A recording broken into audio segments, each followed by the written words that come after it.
Hey, good morning everybody. It's Mike, and thanks for jumping on here with me today. In full credit, I want to shout out and thank you to Philip Maxwell. My message this morning is inspired by Philip's most recent newsletter. You know, the guys at my golf club, they have a little saying, and they say, "Be the guy your dog thinks you are." And that always makes me chuckle because my dog thinks I'm awesome even when I'm not. You know, about 11 or 12 years ago, Jane came to me and said she wanted to get a dog. Now you have to remember, we didn't have kids, so literally we could pick up and go anywhere and do anything whenever we wanted to. And I really liked that. And I thought that having a dog wasn't going to be a whole lot different than having a child. It was just going to be a leash for me. And we went back and forth about this for a while, but fast forward to today and we have a dog, so guess who wins in my house, right? You know, I didn't want the dog. I begrudged it. My conditions were, okay, we can get a dog, but it's your dog and you're going to take care of it. You're going to feed it. You're going to take it outside. It's your dog. I have anything I do is only because I want to, not because I have to. If I feed the dog, it's just because I felt like it. If I play with the dog, it's just because I wanted to. I have no responsibilities for this dog.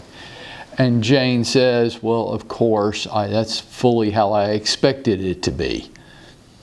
I go, okay, as long as we're clear, I have no responsibilities here. Then get the dog. And she did. And you fast forward to today, and this dog that I did not want and argued about for months, I love the dog. I really care about the dog. See, it's just really hard not to like something that likes me that much. The fact is that when I go home tonight and I walk in from the garage, the dog is going to be dancing and spinning around in circles, so happy that I even walked into the house. It's just impossible to not like something that likes me that much. I think it's a great lesson for our business and growing our own networks. You know, have you ever wondered this? Why do we like some people much more than we like others? Some people I like, and some people I don't really care for that much. Why? Why do we like some people and much more than we like others? Well, I think a lot of it has to do with how much they like us. I didn't want this dog, but the dog likes me so much, I can't help but love the dog. You know, it's a physiological response that when you meet somebody that you can't control it, you cannot. You can try to control it, but you can't.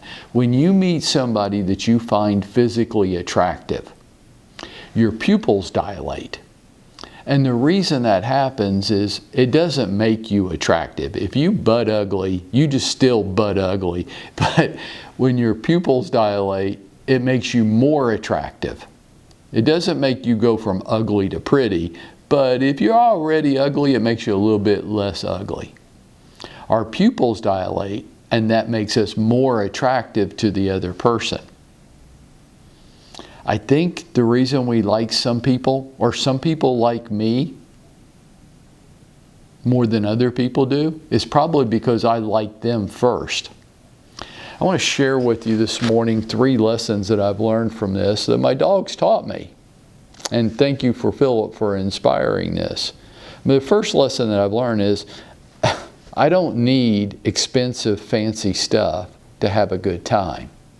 I don't. That's a very human type of thing. My dog has a great time, and I don't think she owns anything that costs more than $1. Some of you that are creating lifestyles that you can't really afford, take a lesson from my dog. I don't need expensive, fancy stuff to have a good time. The second thing I've learned from my dog is something that's very personally important to me. That being loyal is an endearing quality. hey, somebody attacks one of you in my presence, we're going to get it on. I can say something about you, but nobody outside this company can say anything about you that's not complimentary, or I'm going to get into it with them. You don't attack my agents. Now, I might attack you, but nobody from outside of our work family is going to do that. If somebody was to be aggressive with either my wife or probably myself, my dog would fight to the death to protect us. Being loyal is a huge quality. I value loyalty probably more than I value anything else. And my dog's taught me that. Number 3 is probably, it's got to be the most important, at least it is in my business, that my ability to focus and pay attention to other people, not myself, not drawing attention to myself, but my ability to focus on other people makes those other people feel more connected to me. Folks, you want to grow your network, you want to get stickier with your people, you want them to feel like you're their agent, take a lesson from my dog. You don't need to wow them with your car or your clothes. You don't need expensive, fancy stuff to impress them. You don't. Be loyal to them. Nobody attacks your people in your presence, or you fight to the death defending them. And pay attention to them. Don't ask them to pay attention to you. When I go home tonight, my dog is going to be so thrilled to see me. She doesn't expect anything. Pay attention to other people, not to yourself.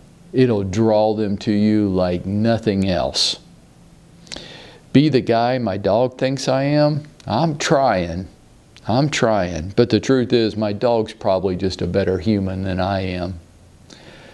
Folks, shift your gaze off of yourself and onto other people, and you will be going out and making it happen for yourself today.